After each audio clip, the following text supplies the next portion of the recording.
शुरू करने जा रहे हैं चाणक्य नीति का 5वां अध्याय। चलिए प्रारंभ करते हैं। 5वें अध्याय के प्रारंभ में चाणक्य कहते हैं कि स्त्रियों का गुरु पति होता है, अतिथि सबका गुरु है, ब्राह्मण और क्षत्रिय और वैश्या का गुरु अग्नि है तथा चारों वर्णों का गुरु ब्राह्मण है। आगे समझाते हैं कि जिस प्रकार घीसने, काटने, आग में तापने, पीटने इन चारों उपायों से सोने की परख की जाती है, वैसे ही त्याग, शील, गुण और कर्म इन चारों से मनुष्य की पहचान होती है।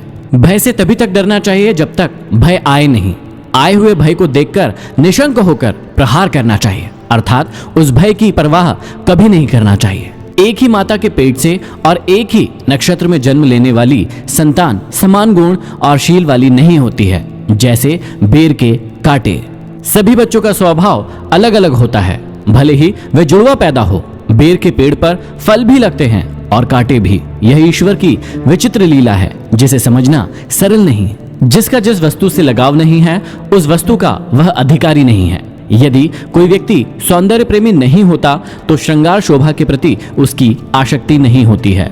मूर्ख व्यक्ति प्रिय और मधुर वचन नहीं बोल पाता और स्पष्ट वक्ता कभी धोखेबाज या धूर्त या मक्कार नहीं होता है। साफ साफ बोलने वाला कड़वा जरूर होता है, पर वह धोखेबाज नहीं होता है। मूर्खों के पंडित, दरिद्रों के धनी, विधवाओं की सुहागिनें और वैश्याओं की कुलधन रखने वाली पतिव्रता स्त्रियां शत्रु के समान होती है।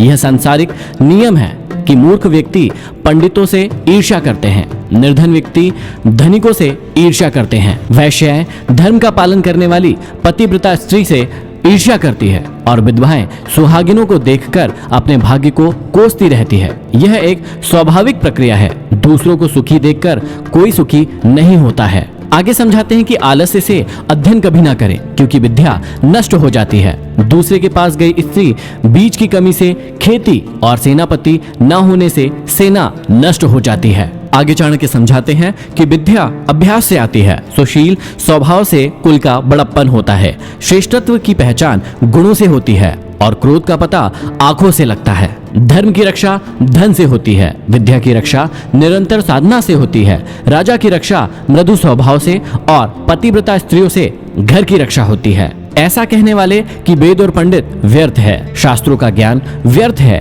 ऐसे कहने वाले स्वयं ही व्यर्थ होते हैं।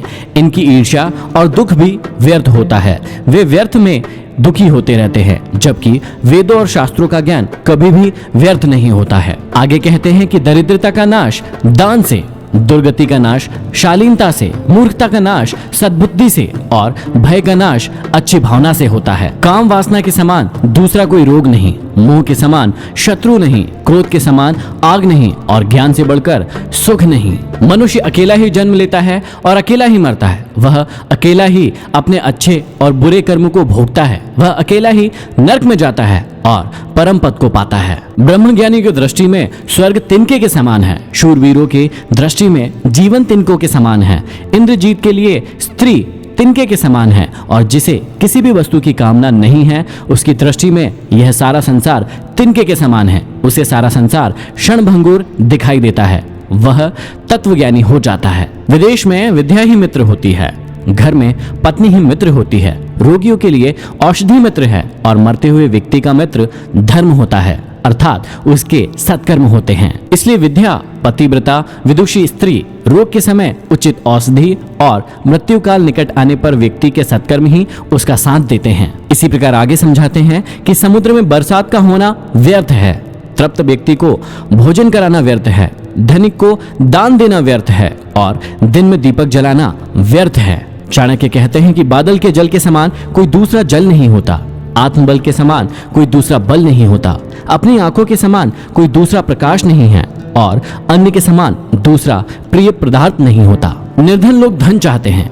पशु वाणी चाहते हैं, मनुष्य स्वर्ग की इच्छा करता है और देवगण मोक्ष चाहते हैं। संसार में सभी प्राणी किसी न किसी अभाव से ग्रस्त रहते हैं। इस अभाव को मिटाने के लिए वे प्रयत्न करते रहते हैं। प्रायः जिस प्राणी के पास जिस वस्तु का अभाव होता है, वह उसी को पाना चाहता है। सत्य पर पृथ्वी टिकी है, सत्य से सूर्य तपता है, सत्य से वायु बहती है। संसार के सभी पदार्थ सत्य में ही निहित होते हैं। यहाँ सत्य की महत्ता का प्रतिपादन करते हुए आचार्य चाणक्य कहते हैं कि यह समस्त पृथ्वी, हवा की गति, सूर्य की तपिश और संपूर्ण ब्रह्मांड सत्य में ही समाया हुआ है। सत्य के द्वारा ही सारा ब्रह्मांड चलाया जाता है और कहा भी जाता है सत्यम शिवम सुंदरम, अर्थात सत्य ही सबसे बड़ा धर्म है, सत्य से बढ़कर कुछ भी नहीं है। लक्ष्मी अनित्य और अस्थिर है, प्राण भी अनित्य है और जीवन भी अनित्य है। इस चलते फिरते संसार में केवल धर्म ही स्थिर है।